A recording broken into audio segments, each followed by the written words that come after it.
முதியோர் இல்லத்தில் பிறந்தநாள் விழாவை கொண்டாடிய முகநூல் நண்பர்கள் குழு. திருநெல்வேலி மாவட்டத்தில் முகநூல் நண்பர்கள் குழு கடந்த 3 மாதங்களுக்கு முன்பு தொடங்கப்பட்டது. இந்த குழு மூலம் பல்வேறு நலத்திட்ட உதவிகள் வழங்கப்பட்டு வருகின்றது. குழு உறுப்பினர்களின் பிறந்தநாள் விழாவை முதியோர் இல்லம், மனநல காப்பகம், மனவளர்ச்சி குன்றியோர் பள்ளி உள்ளிட்ட இடங்களில் நேரில் சென்று அவர்களுடன் கேக் வெட்டி கொண்டாடி வருகின்றனர். இந்த நிலையில் நெல்லை அடுத்த கோபாலசமுத்திரம் முகநூல் நண்பர் மாயா சுரேஷ் பிறந்தநாள் விழா கொண்டாட்டம் பாளையங்கோட்டை மகாராஜா நகர் கண் பார்வையற்றோர் முதியோர் இல்லத்தில் கொண்டாடப்பட்டது. விழாவில் மாபெரும் கேக் வெட்டி அங்குள்ள முதியவர்களுக்கு வழங்கப்பட்டது. மேலும் முகநூல் நண்பர்கள் குழுவினருக்காக கண் பார்வையற்றோர் முதியோர்கள் பாடல்கள் பாடி சிறப்பு பிரார்த்தனை செய்தனர்.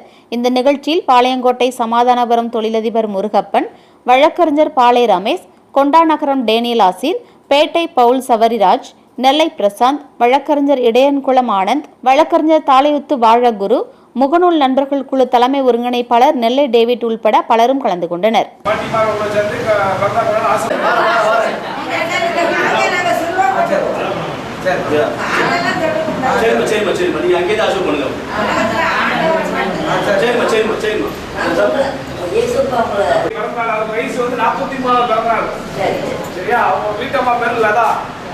ஒரே ஒரு மகள் இருக்காங்க.